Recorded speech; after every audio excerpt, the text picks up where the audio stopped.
ચોમાસાની ઋતુમાં વડોદરા શહેરમાં કોલેરા, ટાઇફોઇડ, ઝાડા ઉલટીના કેસોમાં વધારો થઈ રહ્યો છે ત્યારે વડોદરા શહેર વારસિયા વિસ્તારમાં આવેલા ત્રિકમજીની ચાલ ખાતે પાણીપુરી બનાવતા લોકોના ત્યાં આરોગ્ય વિભાગ દ્વારા ચેકિંગ હાથ ધરવામાં આવ્યું, સાથે અનહાઇજેનિક મટીરિયલનો નાશ કરવામાં આવ્યો।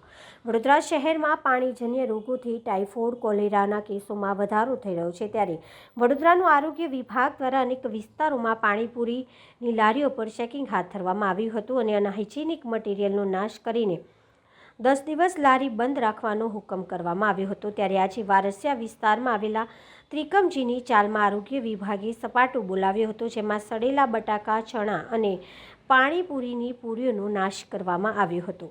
પૂરી બનાવતા તેમની વેચાણ કરતા વેપારીઓના ત્યાં આરોગ્ય વિભાગ દ્વારા ચેકિંગ હાથ ધરવામાં આવ્યું હતું, સાથે અનહાઇજેનિક મટીરિયલનો નાશ કરવામાં આવ્યો હતો અને 10 દિવસ વેપાર બંધ કરવાની સૂચના આપવામાં આવી હતી।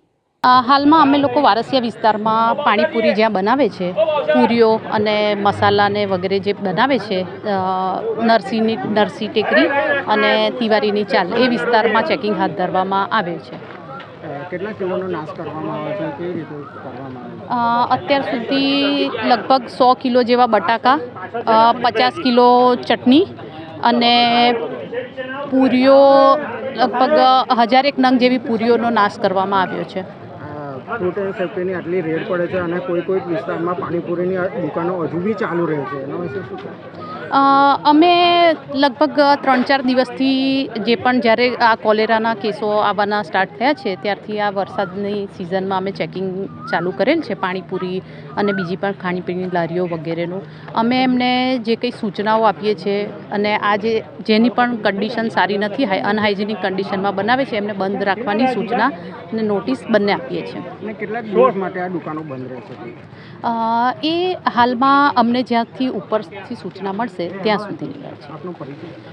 RH Shaikh, food safety officer. પાણીપુરીઓ વાળા ચાલુ થઈ જતા હોય છે, તો એના સામે તમારા દ્વારા આજરોજ તો અમે સૂચના આપેલ છે, પરંતુ અમને જો એ વારંવાર આ રીતનું જોવા મળશે તો FSSI અંતર્ગત જે અમને રજિસ્ટ્રેશન તેઓને ઇસ્યુ કરેલ છે તાત્કાલિક ધોરણે રદ કરવાની કાર્યવાહી કરવામાં આવશે।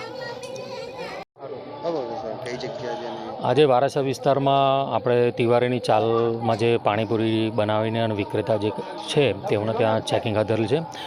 વડોદરા શહેરમાં જે રોગચાળો જે શરૂ થયો છે તેને આપણે કંટ્રોલ કરવા માટે અગાઉથી જ આ ઇન્સ્પેક્શન ચાલુ કરી દીધેલ છે અને તેઓને જણાવેલ છે કે હમણાં 1 વીક સુધી આ પાણીપુરીનો જે ધંધો છે એ સદંતર બંધ રાખે અને જ્યારે પણ શરૂ કરે ત્યારે શિડ્યુલ 4નું પાલન કરી અને ધંધો એ શરૂ કરી શકે। વારંવાર